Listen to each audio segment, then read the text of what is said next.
საღამოშვიდობის ეს წიგნების თაროა მე ალექსანდრე ლორთქიფანიძე ვარ და დღეს ჩვენი შოუს 28-ე სეზონის ჯგუფური ეტაპის მეორე ტურის თამაში შედგება, რომელშიც ერთმანეთს დაუპირისპირდებიან პიკნიკი მტკვრის პირას და ყინული ცხრა. აბა როგორ გიკითხოთ? კარგად გიკითხოთ. იმედი მაქვს რომ თამაშის ბოლოსაც კარგად მოგიკითხავთ, იმიტომ რომ მოლოდინი მაქვს ასეთი რომ იქნება საინტერესო თამაში, აქტიური, ჩართული, დინამიური და ასე შემდეგ და ასე შემდეგ. თუ გაგამხნევებთ გეტყვით რომ თამაშის ბოლოს თითოეული თქვენგანი დასაჩუქრდება, მაგრამ გეტყვით ასევე იმას რომ თამაშის არა ბოლოს, არამედ სეზონის ბოლოს გამარჯვებული მიიღებს მთავარ პრიზს. მთავარი პრიზი კი ჩვენ შოუში უცვლელია, საზაფხულო სკოლა კემბრიჯში. წიგნების თაროს 28-ე სეზონის პარტნიორია გამომცემლობა ინტელექტი და ეხლა კი ჩვენ შეგვიძლია რომ დავიწყოთ თამაში თუ წინააღმდეგი ახართ. დავიწყოთ თამაში წიგნების თარო.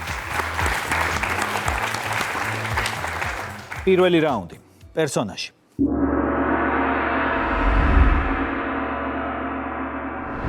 გამოიცანით პერსონაჟი რომელიც ქვეყნიერებას გასული საუკუნის ბოლოს შექმნილ რომანში მოევლინა.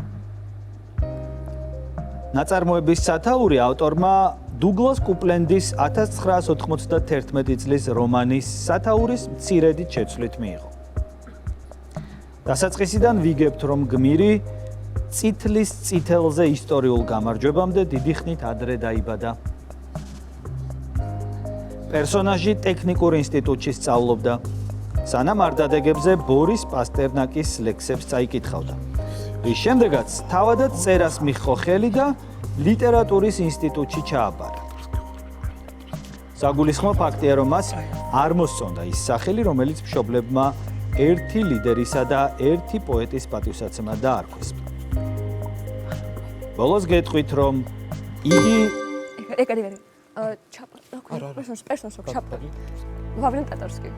პავილენ ტატარსკი. ვინ არის დეკლარო გითხრა? აი ეს რა ქვია, ჩაპავის სერიალი არის წიგნი და მან და მთავარი პერსონაჟი. პავილენ ტატარსკი.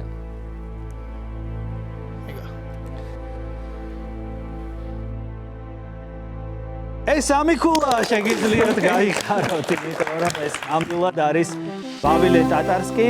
ოღონდ ნაწარმოები ამ შემთხვევაში არის Generation P და არა ხო პელევინის რომანის გმირია, მაგრამ პერსონაჟი არის პავილენ ტატარსკი ნამდვილად და 3-0 ხდება ანგარიში წინ გადის პიკნიკი მტკვრის პირას. გავაგრძელოთ მეორე რაუნდი, ციტატა.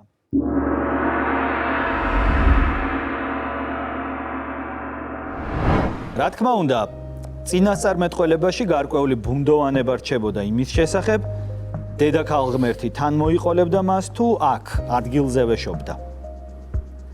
და მაინც წინასწარმეტყველებასა და ამ ბიჭს შორის ნამდვილად საოცარი შესაბამისობა იყო.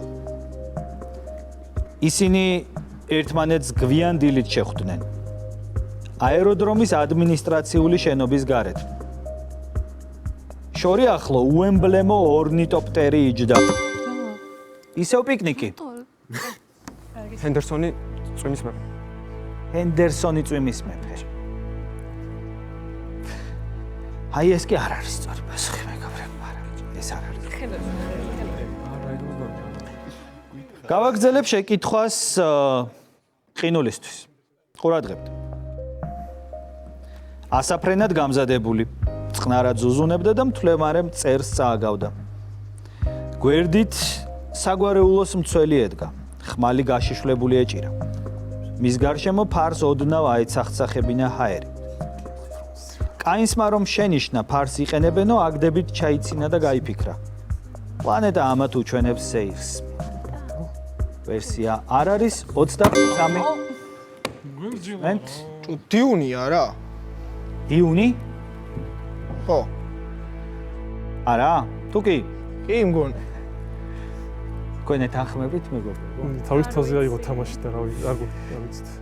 3-2 ხდება ანგარიში, ეს არის დიუნი ნამდვილად, ფრენკ ჰერბერტის დიუნი.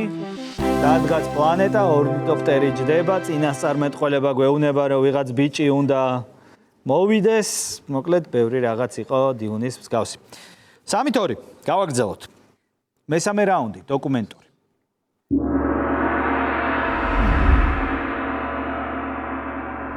გამოიცანით ნაწარმოები, რომელიც საუკუნეების მიჯნაზე გამოიცა.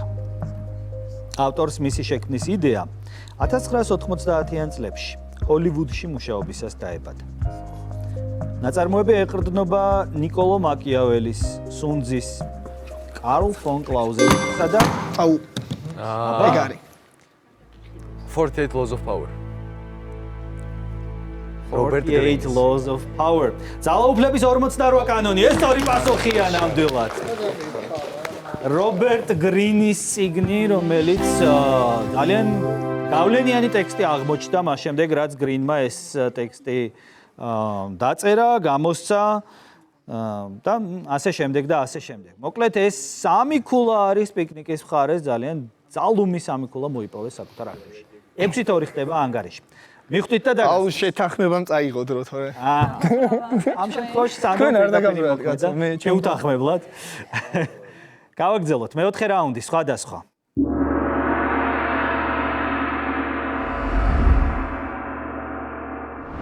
ახლა კი მოგიწევთ დაასახელოთ ტოპონიმი, რომელიც ცენტრალურ ევროპაში მდებარეობს.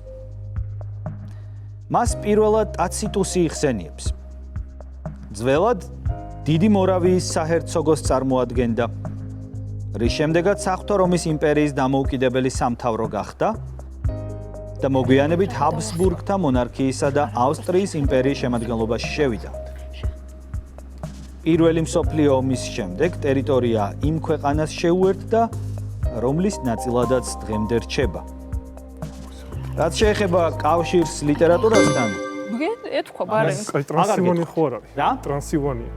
ტრანსილვანია არ არის ინდია სწორი პასუხი არა. ამწუხაროდ არ არის ეს ტრანსილვანია. გავაგრძელებ შეკითხვას პიკნიკისთვის. რაც შეეხება კავშირს ლიტერატურასთან, ამ რეგიონს ხვდებით ბრიტანელი მწერლის ცნობილ სერიაში. გამოსაცნობი რეგიონის სამეფო ტახტის მემკვიდრე გრანდ ჰერცოგი ნაწარმოების მთავარ პერსონაჟს ერთ ნივთმტკიცებულების მოძიებას თხოვს, რათა თავიდან პოტენციური აურზაური აირიდოს. ვერსია არ არის, 30 წამიიფიქრეთ.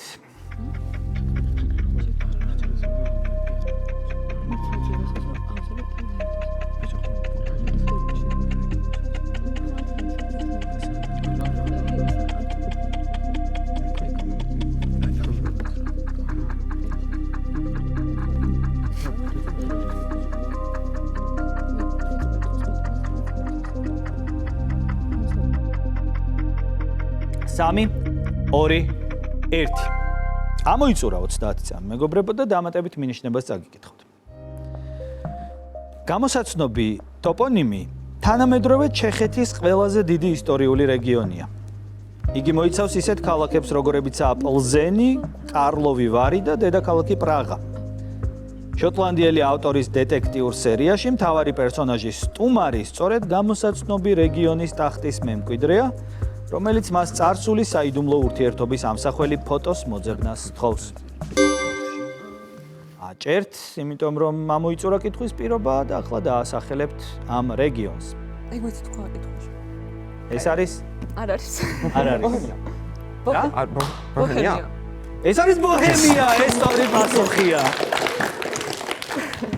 ეს არის ბოჰემია ნამდვილად. აურზაური ბოჰემიაში ასე ჰქვია სწორედ ბოჰემიაში მომხდარი აურზაური ართურ კონან დოილის ერთ-ერთ მოთხრობას, რომელშიც შერლოკ ჰოლმსი შეხვდება კიდევაც სხვა დროს აირენ ადლერს. რა თქმა უნდა, ვიცი რომ მიხვდით მოგვიანებით, მაგრამ კაი დროსი იყო.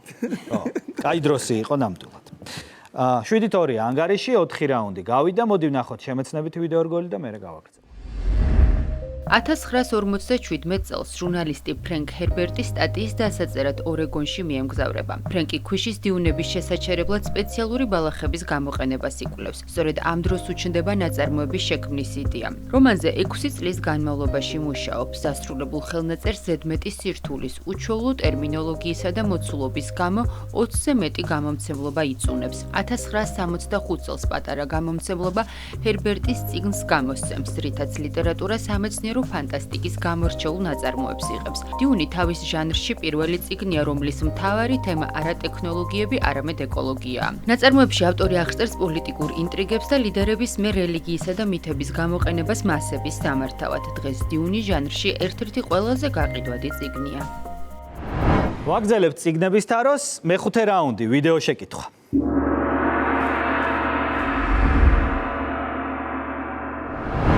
გამოიწვიეთ ნაწარმოები, რომელიც გასული საუკუნის მეორე ნახევარში გამოიცა. რომანს მალევე მოყვა გამოხმაურება და გამოცემიდან 6 წელიწადში ინგლისურ ენაზე ითარგმნა. მას წინ უძღოდა აქტივისტ ანჯელა დევისის წინასიტყვაობა, რომელიც ნაწარმოებს ისტორიულ რომანს უწოდებს. ნაწარმოები დადებითად მიიღო აკადემიურმა წრემაც, გამოიყენება რაიგის სავალდებულო საკითხავად რამდენიმე კოლეჯში. Boston Sunday Globe-მა ავტორს თანამედროვე ამერიკული საზოგადოებისთვის ისტორიული ჩანაწერებით რასიზმისა და სექსიზმის დაუფარავად ჩვენება მოუწონა.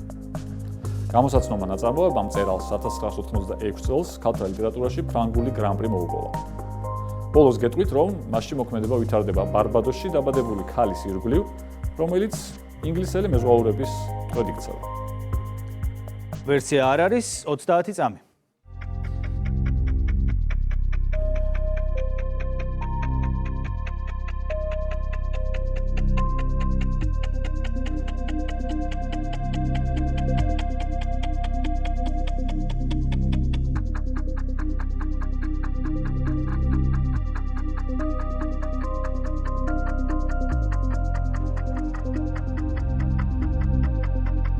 სამი, 2, 1.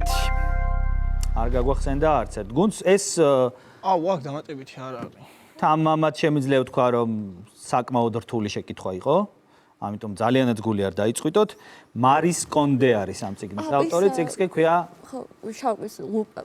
კაი. მე ტიტუბა შავკანიანი ალქაჯის ეილემიდან. მე ტიტუბაც ჩაითვლებოდა, რომ გეთქვათ. მე ტიტუბა. გავაგრძელოთ. დავივიწყოთ. მეექვსე რაუნდი, ასოციაცია.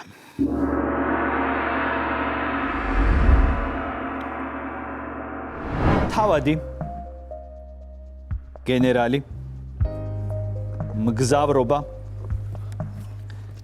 ლამაზი ქალი. ფრთხებიან ყველები დამბაჩის ხმაზე.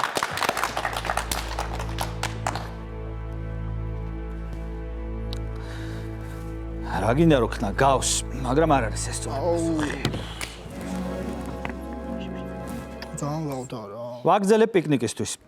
100,000 მანეთი. დაბადების დღე. გადაწყვეტილება. ვერცხლის ჯვარი. ეჭვიანობა. გატეხილი ლარნაკი. ჯვრისწერა. გაქცევა. გაგიჟება. შვეიცარია. დაბრუნება. ვერსია არ ჩანს, 30 წამი აქვს პიკნიკს. შვეიცარია დაბრუნდა მე თავადი. იდიოტი. და რატომ ესე გაკვირვებული? შვეიცარიდან დაბრუნდა? არა. გაკვირვებული რატომ არ გჯერა უფრო მეტად ამ ვერსიის? ეს ორი პასუხია, ეს არის იდიოტი. ფიოდორ დოსტოევსკის იდიოტი და ორი ქულა კიდევ თქვენს აქტივში 9-2 ხდება შედეგად ანგარიში მეექვსე რაუნდის. შემდეგ ჩვენ კი გავაგრძელოთ თამაში. მეშვიდე რაუნდი, ავტორი.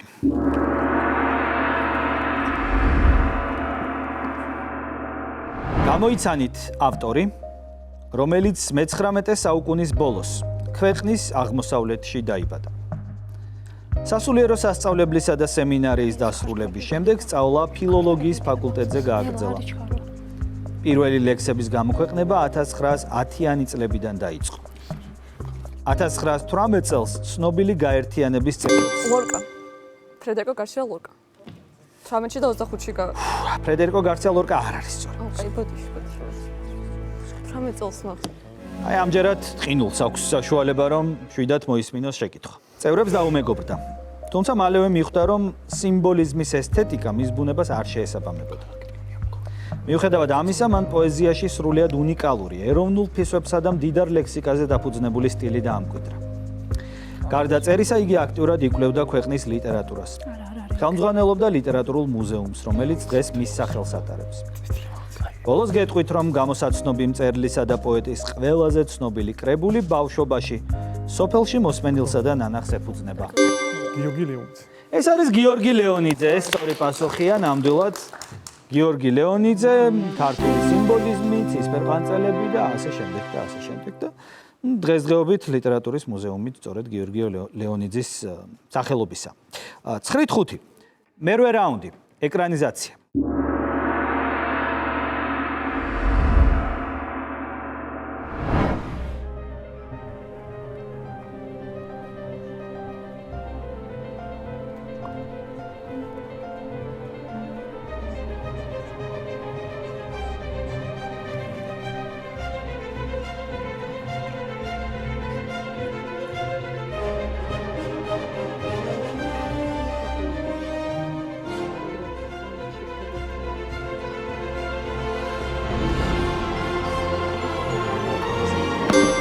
აჭერს პიკნიკი. მოგზაურობა დედამიწის ცენტრისკენ შეიძლება იყოს. მოგზაურობა დედამიწის ცენტრისკენ. მიღებულია თქვენი ვერსია.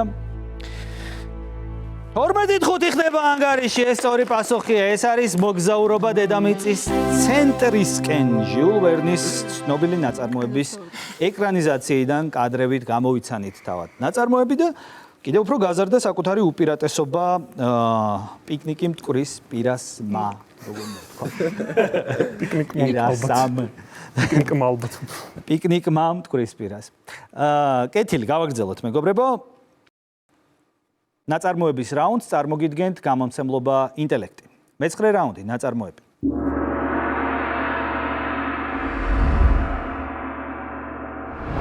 გამოიცანით ნაწარმოები, რომელიც საუკუნეების წინ დაიწერა. ავტორისთვის შთაგონებად მის ირგვლივ არსებული საგანგაშო მდგომარეობა იქცა. როდესაც ქალაქის მოსახლეობის თითქმის 3/4 განადგურდა. წერალი თავად შეესწრო სურათს, თუ როგორ მოიშალა სიკვდილის შიშის ფონზე ყველა მორალური თუ სოციალური წესი. ნაწარმოების სათაური მინიშნება სიუჟეტის ხანგრძლივობა. დეკამერონი. დღეს შეუჩერებელია პიკნიკი, ეს ორი პასუხია. ეს არის დეკამერონი, ნამდვილად 10 დღე, 10 ადამიანი. ეს ორი პასუხია. ჯოვანი ბოკაჩომ აღწერა შავი ჭირის შედეგად დატრიალებული ამბები და ამხილა ძალიან ბევრი რამ იმ საზოგადოების, იმ პერიოდის საზოგადოებისა და ამიტომაც არის დღემდე ესეთი სკანდალური ტექსტი. 15-5 გახდა ანგარიში. მეგობრებო, ეხლა უნდა ვნახოთ კიდევ ერთი შემეცნებითი ვიდეო რგოლი და მერე გავაგრძელოთ თამაში. 1877-79 წლებში ფიოდორ დოსტოევსკი ევროპაში მოგზაურობს. ამ პერიოდში ის გაურბის მევალეებს, ებრძვის ლუდომანიას, აქვს ეპილეფსიის შეტევები. ამავე დროს იღუპება მისი ქალიშვილი, რაც მწერალს დიდ სასოწარკვეთაში აგდებს. დოსტოევსკი იდიოტში მე-19 საუკუნის რეალობას აღწერს. ქრისტეს მიერ მიმტევებელი და სუფთა სულის ადამიანის იმდროინდელ კორუმპირებულ ცოდულ საზოგადოებასთან დაპირისპირებას. რომანის გამოქვეყნებას არაერთგვაროვანი რეაქცია მოსდევს. თავად დოსტოევსკისათვის ნაწარმოები გამორჩეულად მნიშვნელოვანია, რადგან მიშკინის პერსონაჟში საკუთარ თავს მოიაზრებს. რომანი უდიდეს გავლენას ახდენს მე-20 საუკუნის ეგზისტენციალისტურ ფილოსოფიაზე. ლეო მიშკინი ლიტერატურაში ამკვიდრებს წმინდა სულელის არქეტიპს, ადამიანს, რომელიც გულუბრყვილო სიკეთით სამყაროს ბოროტებას უპირისპირდება. ვაგრძელებთ წიგნების თაროს, პირველი ქართული რაუნდი, ისტორია.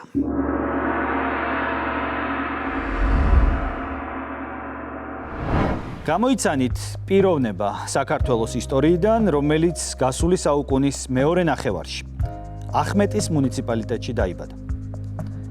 2005 წლის სექტემბრიდან 2006 წლის აპრილამდე სამშვიდობო მისიას ასრულებდა ერაყის რესპუბლიკაში. ერაყიდან დაბრუნებულს ჯანმრთელობის გაუარესების გამო სამხედრო სამსახურისთვის თავის დანებება მოუხდა. 2008 წელს არმიას დაუბრუნდა. აგვისტოს ომისას კი რუსებს ტყვედ ჩაუვარდა და ვინ არის? თქვენ ხართ. ანწუხელიძე. ეს არის გიორგი ანწუხელიძე, სწორი პასუხია ნამდვილად საქართველოს ეროვნული გმირი. გამოჩენილი მამაცობისა და გმირობისთვის 2008 წლის ომში. ეს კი ორი ქულა არის ყინული 9-ს აქტივში. გავაგრძელოთ. მეორე ქართული რაუნდი, გეოგრაფია.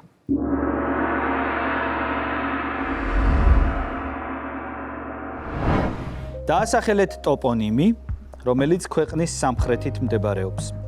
მის რელიეფში გაბატონებულია 1500-2200 მეტრ სიმაღლეზე აზიდული ვაკეები, რომლებიც გართულებულია ტბიანი და ჭაობიანი ტაფობ-ქვაბულებითა და მდინარეთა კანიონისებრი ხეობებით.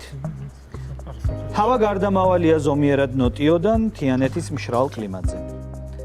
გავრცელებულია ტურა და მელა. მრავლად არიან ფრინველები და თევზები. მის ძირითად ჰიდროგრაფიულ ქსელს ქმნიან მტკვარი, ფარავანი, ქცია და ბარალეთის წყალი. უმაღლესი წერტილი კი დიდი აბულია. შეკითხვის ბოლოს გეტყვით, რომ იგი ეფუზიებითაა აგებული, რაც გამოსაცნობი ტოპონიმის ვულკანურ წარმოშობაზე მიუთითებს. აბა, ყინული? თათა სისტემა რომი? ისმეთ? 3 2 ჯავახეთის თათა სისტემა. ჯავახეთის თათა სისტემა. რაღაც რენდომ რაც მოიფიქრე. თქვენს ჯავახეთის თათა სისტემა. ანუ თქვენი პასუხია? სასული ტერიტორია ხო არა? საბოლოო პასუხი რო დააფიქსიროთ. რა? ჯავახეთის მთა. ჯავახეთის მთა. არ არის.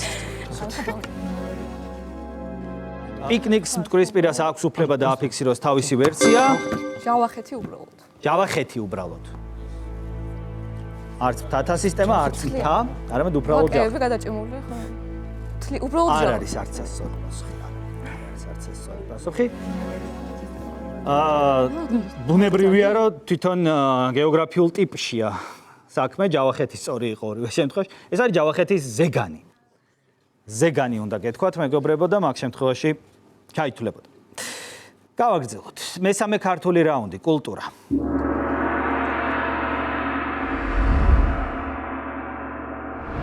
გამოიცანით ხელოვანი, რომელიც გასული საუკუნის დასაწყისში ბაქოში დაიბადა. უმაღლესი განათლება პეტერბურგში მიიღო. 1931 წლიდან მოღვაწეობა თბილისში გააგრძელა. სამწუხაროდ ეს საზოგადო მოღვაწე 1927 წლის რეპრესიებში. მიდი. რა? ისმენთ? აუ პეტრე ოცხელი. ვინ? დახვრიტეს პეტრე ოცხელი და რა ვარ. პეტრე ოცხელი. ეს არ არის სწორი პასუხი. აი ეს უნდა მეტი. ვაგზელებ შეკითხვას პიკნიკისთვის. 1927 წლის რეპრესიებს შეეწირა, თუმცა მაინც ბევრის გაკეთება მოასწრო ქართული მუსიკის განვითარებისთვის. მისი ხელმძღვანელობით დაიდგა ისეთი ოპერები, როგორებიცაა როსინის ოტელო, ვერდის აიდა და მრავალი სხვა. მან არა მხოლოდ განავითარა ოპერის თეატრი, არამედ არსებითად ხელახლა შექმნა სიმფონიური ორკესტრი. ბოლოს გეტყვით, რომ საქართველოს სიმფონიური ორკესტრი დღესაც გამოსაცნობი დირიჟორის სახელს ატარებს. ფალიაშვილი, ზაქარია ფალიაშვილიც არ არის სწორი პასუხი. არა, მეგობრებო. ეს არ არის არც ზაქარია ფალიაშვილი, სიამდვილეში ეს ადამიანი, რომელიც 1927 წელს დახვრიტეს, არის ევგენი მიქელაძე. ევგენი მიქელაძის სახელობის არის დღესაც საქართველოს სიმფონიური ორკესტრი. ზოგადი რაუნდები გვაქვს წინ, როგორც ხედავ და გთხოვთ ხელოვნების რაუნდზე მოთამაშეები დარჩით. თენგო, მონიკა, პირველი ზოგადი რაუნდი, ხელოვნება.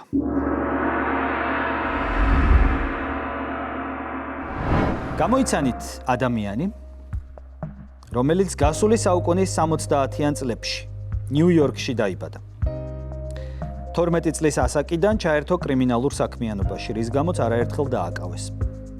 ამ დროსვე დაირქვა ცნობილი მეტსახელი. 90-იან წლებში ძველი ცხოვრება უარყო და მუსიკალური კარიერა დაიწყო.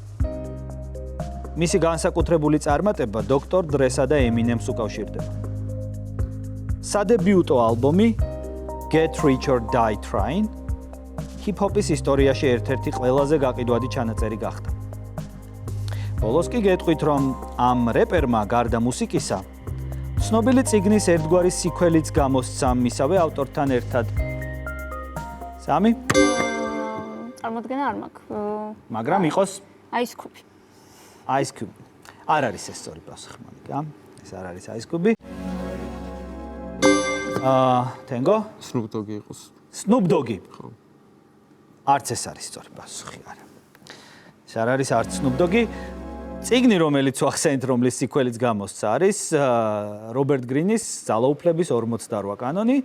მან კი გამოსცა ძალაუფლების 50 კანონი. თორე ეს არის 50 cent. 50 cent. მეცნიერების რაუნდზე მოთამაშეებს უხმოთ. თეკლა, ლევან, მეორე ზოგადი რაუნდი. მეცნიერება.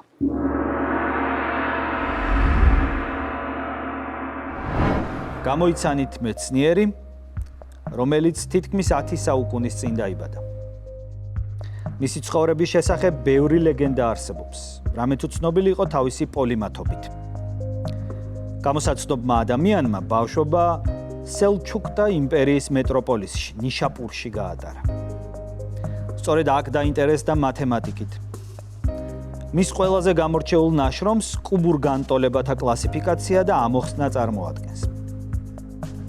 მე-11 საუკუნის 70-იან წლებში სულთან მალიქ შაჰის მიერ მიწვეულ იქნა სპარსული კალენდრის რეფორმისა და ისპაჰანის ობსერვატორიის ასაგებად. ბოლოს გეტყვით, რომ შესაძლოა შეკითხვა გამოსაცნობი მეცნიერის შესახებ ავტორის რაუნდშიც მოგესმინათ. ლევან ეს არის 3 2 არ ვიცი. 1 თეკლა ეს არის 1 3 2 ვერ ხაიამია. ვინ? ომარ ხაიამია. ეს არის ომარ ხაიამი, მეგობრებო, დიახ, ომარ ხაიამი. პოლიმათი სწორედ იმიტომ იყო, რომ არა მხოლოდ რუბაიებით არის ცნობილი, არამედ მეცნიერებაში ძალიან ბევრი წვლილი აქვს. სპორტის რაუნდზე მოთამაშეებს. სანდრო, ილია, მესამე ზოგადი რაუნდი, სპორტი.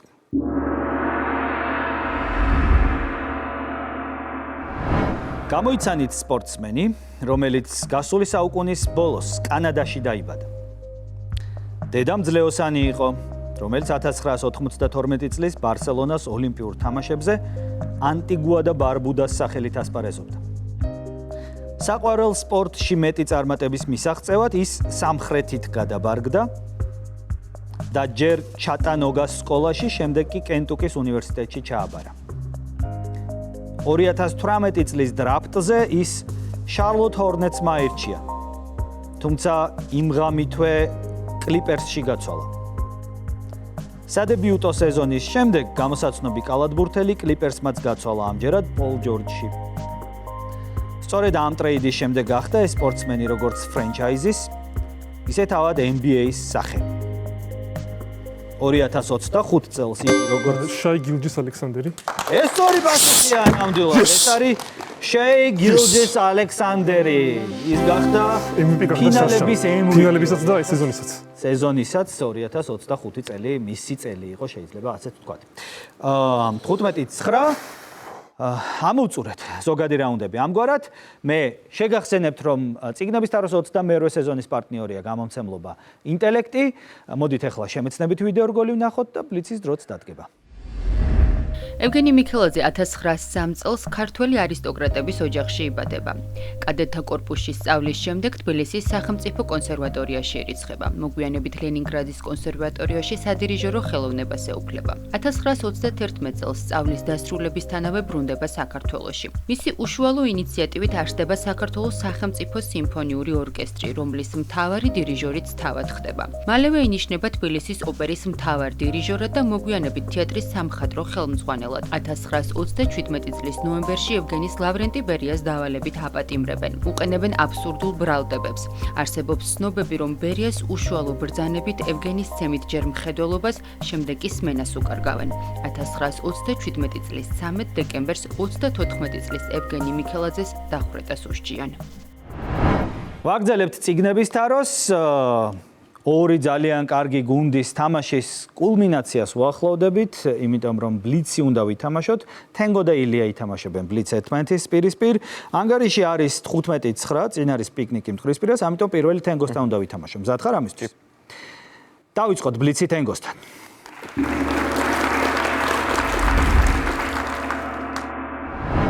დავიწყოთ. სადორი მწერალია სამანტო შვებლინი. არგეტელი. სწორია მინდა წერა მენი პოპენსი. შანდი. ტრევესმა რის შესაძლებლობებზე გუდის. სწორია ბერძნულ მითოლოგიაში რისი მეფე აიეტი. ტრა. კოლხეთის რომელ საუკუნეში დაიწერა ძმები კარამაზოვები. მეცხრადე. სწორია ვის რომანია ცემენტის ბაღი. მაგიონი. სწორია ქართლგაზის არა არსებაა ბროლია. ზაღდი. სწორია კომიქსებში რამაც ახალ თვითონ სლეიდ უილსონს. შანდი. დეცროუკი რაგვარია უმბერტო ეკოს სიმონე. სიმონი. სწორია ზურაბ ქარუმიძის მელია. ტოლაფალია. ტულეფია რაინას დაიწერა მადამ ბოვარი. ფრანგული. სწორია ლინგრენთან აქვია მაწანწალას. რესურს. სწორია რომელ საუკუნეში დაიწერა 12 სკამი. მეც. სწორია სომერცად მოიმის თვარე და ექსპერიმენტ. სწორია რაგვარია გორან ბორგალის ავტორი ჭაბუა. ამის. სწორია რის ხმაურს თვებით ბარნსის დროის. ტისნის სწორია საუდორი ავტორია ჰაინერ რანკი. ფრანგი. გერმანელი ვის პერსონაჟია ნიუტ კამანდერი. როლი. სწორია ხალხურ თქმულებაში ვიზია შეყვარებული ტრისტანი. იზოლა. სწორია ვის ლექსია საღამო გამოსალმებისა. არას. ორბელიანის რომელიც წელის პერსონაჟია სემ სპეიდი. შანდი. ჰემეთის რაც სახელით ვიძომ სემუელ კლემენს. მაგალ. სწორია ვის პიესაა პიგმალიონი. შოუ. სწორია დოჩანშუთა რაქვია ავაზაკების ქალაქს. სწორია ვის მოთხრობაა ჰელადოსი. დუმაზე. სწორია დრო ამოიწურა. დრო ამოიწურა და თენგომ დააგროვა 18 სწორი პასუხი. აპლოდისმენტები მას. მე კი ვინაცვლები ილიასთან, რომელიც ასევე ითამაშებს ახლა ბლიცს. ილია მზად ხარ? დავიწყოთ, რა ვიცი. დავიწყოთ ბლიცი ილიასთან.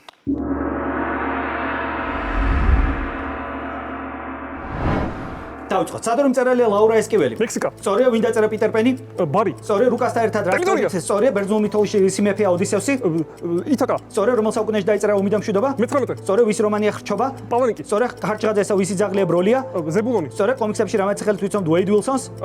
არ ვიცი. დედპული რაგვარია ნაბოკოვის ჰუმბერტი? ჰუმბერტი. სწორია ზაზა ბურჭულაძის გასაბერი? ანგეოზი. სწორია რენანის დაიწერა ბუდენბროკები? გერმანული. სწორია ლინგრენთან რა ქვია სახურავის ბინადარ? კანსლი. სწორია რომელ საუკუნეში დაიწერა ძნელი ღმერთობა? მე-20. სწორია სომერცეტ მოემეს ჭრელი? საბურველი. სწორია რაგვარია ვაზის ყვავილობის ავტორი გამსახურდია. კონსტანტინე? სწორია რის განცდავს ხვდებით დასასრული. ბარსის? სწორია სადორი ავტორია ეჯი ედგეი? პავლენეთი. სწორია ვისი პერსონაჟია ტომ ბომბადილი? ტოლკინი. სწორია აბდაიქთან ვიზია შეყვარებული ტრისტაო? იზაბელი. სწორია ვისი ლექსია ვადრონი დრონი? ჭავჭავაძე. სწორია რომელიც წერის პერსონაჟია ფილიპ მარლოუ? არ ვიცი. ჩენდლერის რა სახელით ვიცნობთ ანრი მარი ბეილს? სტენდალი. სწორია ვისი პიესაა ტრამვაის სახლი? ვილიამსი. სწორია დოჩავშთა რა ქვია ამბოხებულთა კანდოსი. ქალაქი? სწორია ვის წიგნია მე ბებია ილიკო და დუმბაძე. ილარიონი? სწორია სადორი პოეტია გიუმ აპოლინერი? სწორია ვინ მოყარეს აარეძებს იგი? ტერია. თავისუფ ტერია. სწორია ვინ დაწერა მთაწმინდის მთვარე? გავაქტიურმა. სწორია დრო ამოიწურა. დრო ამოიწურა და ილიამ დააგროვა 26 სწორი პასუხი. აპლოდისმენტები ილიას და ჩემი რეკორდი მოგხსენი. მოვილოცებთ. თამაშო მაგიდებს. მოდი ლევან, მოდი. დაუბრუნდით. აი, ავქნათ.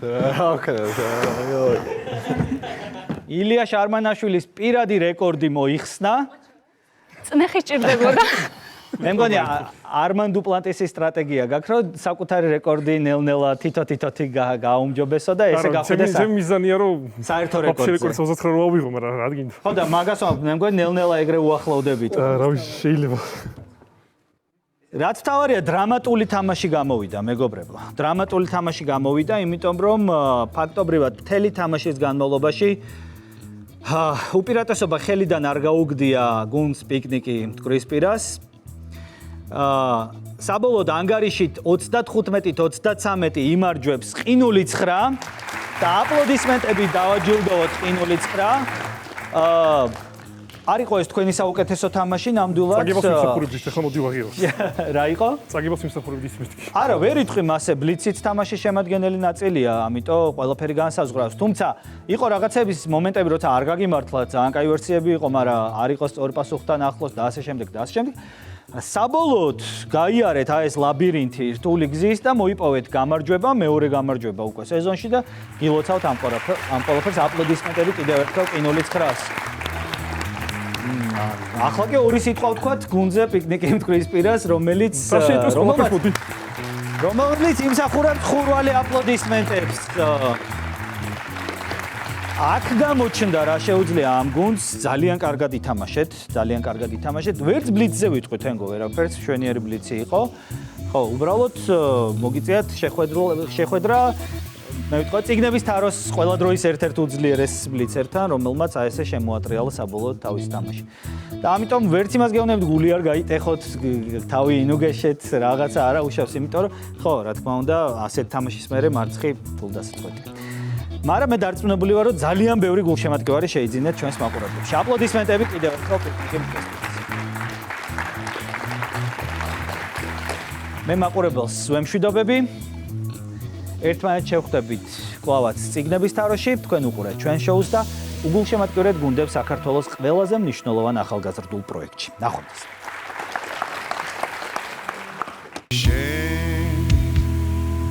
ვერ მასწავლი ჭკუას, მასწავლი მე. ვერ მასწავლი